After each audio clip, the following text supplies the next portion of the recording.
Kung tinapon mo ang mga non-biodegradable na basura dito sa ilog, habang buhay na sila nandirito sa ilog, aagusin lang sila hanggang sa umabot sila sa dagat.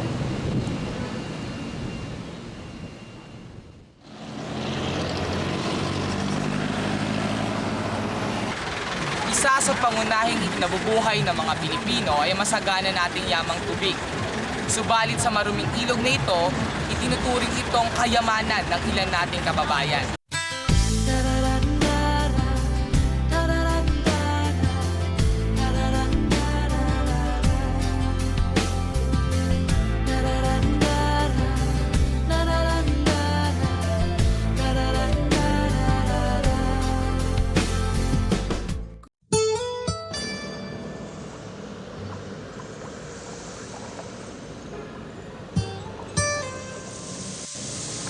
Sila yung mga tinatawag na pulot plastic, nakaw bakal o mamamlastic.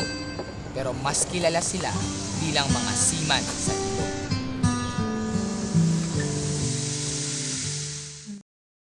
Sa gitna ng mga naglalakihang establishmento, ang tila patay ng ilog na ito ang nagsisilbing sentro ng kalakalan para sa ilang residenteng nakatira sa paligid nito. Ngunit hindi gaya ng pangkaraniwang seaman, sakay ng maliit na bangka, ang mga taong ito ay nangunguha ng mga plastic na ibibenta upang i-recycle. Ang mga basurang gawa sa plastic gaya ng bote ng mineral water, balat ng candy o chichirya at plastic cups na nakatambak sa ibabaw ng maruming tubig na ito ang ikinabubuhay ng ilang mga taga rito. Dito namin nakilala si Tatay Rudy at si Elmer, isang matanda at isang bata, pero parehong nagtatrabaho bilang seaman.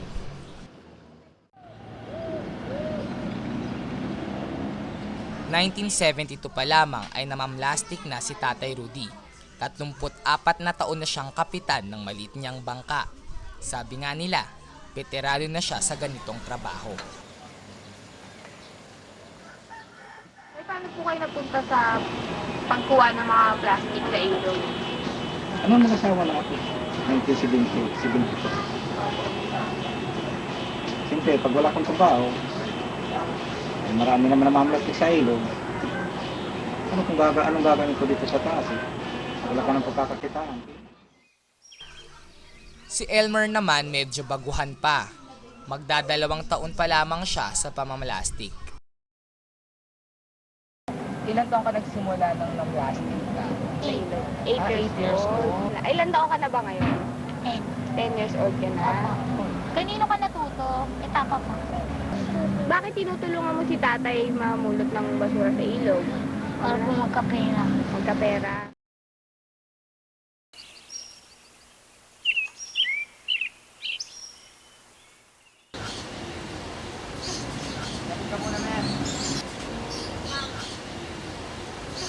Dahil sa mga kwento nila, naisipan kong sumama sa kanila sa pamamlastik.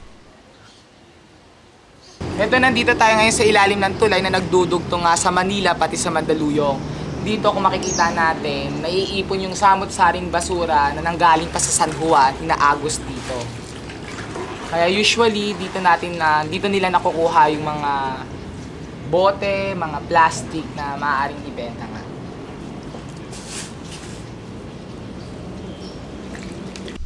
Sinubukan kong manguha rin ng mga plastic sa gitna ng maruming tubig. Kapag naka-1 kilo ka ng ganitong plastic cups, 17 pesos.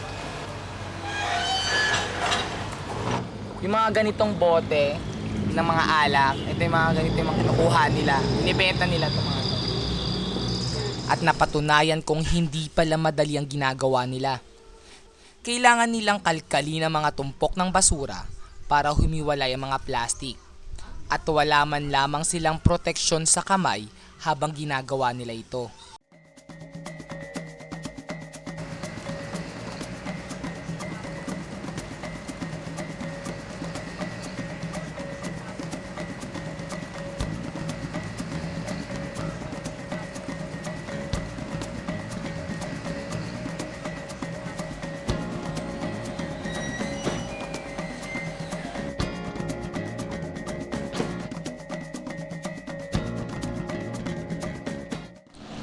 Wala ring sinusunod na oras sa mga seaman. Minsan, kahit tanghaling tapat, lumalabas pa rin sila. Sa 12 na, tanghalian na. Lumalabas ka ba kahit gantong oras talaga? Oo. Tanghalian? Init ito, minsan lumalabas ka mag-isa? Opo, isa. Yan naman ako eh. Oh, kayang init-init? Opo.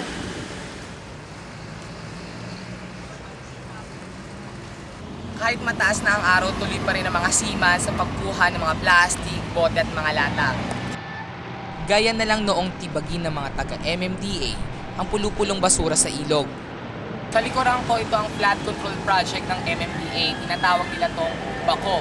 Ginigibahan niya ang pulo-pulo o grupong mga basura. Maganda to para sa mga seaman dahil naglulutangan ng mga plastic. Nagkahiwa-hiwalay kasi ang mga basura kaya maraming plastic ang lumutang. Magandang pagkakataon nga naman para sa mga seaman.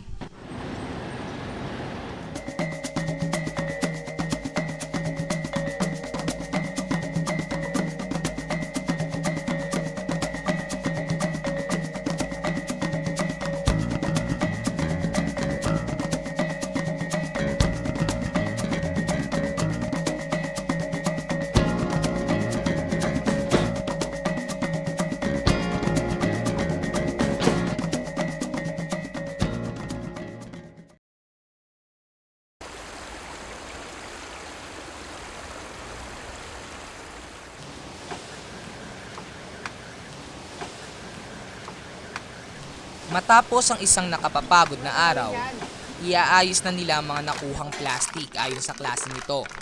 Iba-iba kasi ang mga presyo nito depende sa kapal ng plastic. Minsan nakakakuha rin sila ng mga babasaging bote. Mas mahal yun ng kaunti. Iipunin muna nila iyon at kapag marami na ay saka lamang ibebenta.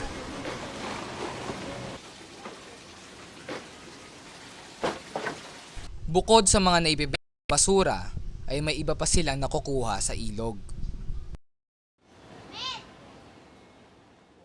Yan, kung galing ilog kasi. Yung yero lang hindi.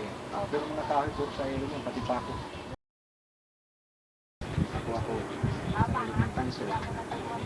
Tinatimbang ko. Magdalawang ng kilo. Higit ako higit na.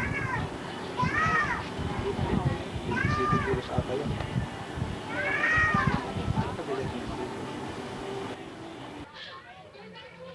Ano yung mga nakukuha mo bukod sa plastic?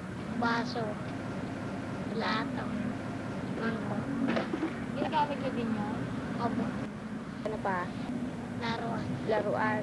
Sa ilog mo nakuha yung truck. Opo.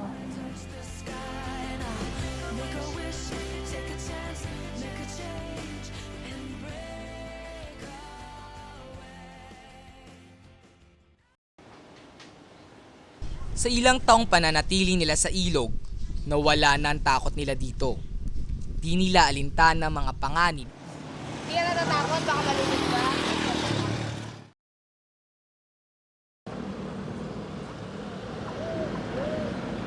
Hindi na rin bago sa kanila makakuha ng mga bangkay ng hayop at kung minsan ng tao. Kami ng patay na kuha ko sa ilog. Bawae, bata, matanda. Maging ang pangungutya ng ibang tao ay nakasanay na rin nila. Nasaan nila ako? Luluwa po. Anong ginagawa mo? Tanggap yun, ang gagawin ko. Importante sa akin, respeto ko sila, respeto lang ako.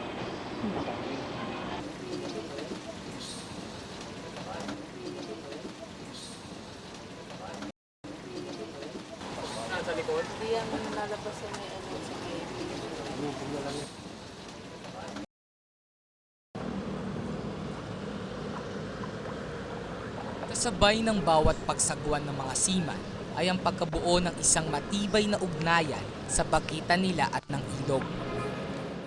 Hindi mo sa akin. Nakatulong ako sa kanila. Kapwa sila naghihingalo. Kapwa nangangailangan ng pansin ng pamahalaan at ng lipunang kanilang kinabibilangan. Ano po yung hinihiling mo sa kanya ngayon? Basta hiniling ko lang pa sa Panginoon, huwag lang sa kabayaan. tulungan ninyo. Saan po kami sa kahirapan. Para sa kanilang mga tinaguriang seaman sa ilog, hanggat mayroon pa silang natitirang lakas, ang kanilang buhay ay patuloy na sasabay sa anumang mga agos ng ilog.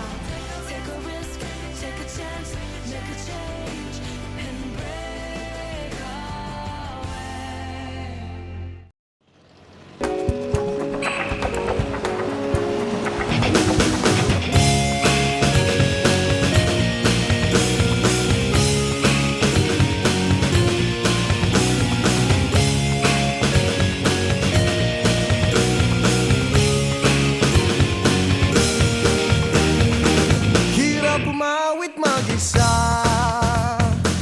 ang kasabay lumang gitara. Parang walang saysay ang kilos ko sa mundo.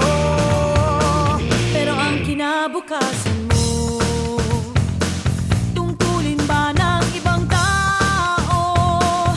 Maghanap ng entablado mo't kalaro. Huwag nagpagmasdan ang pangyayari, gumalat, gumala.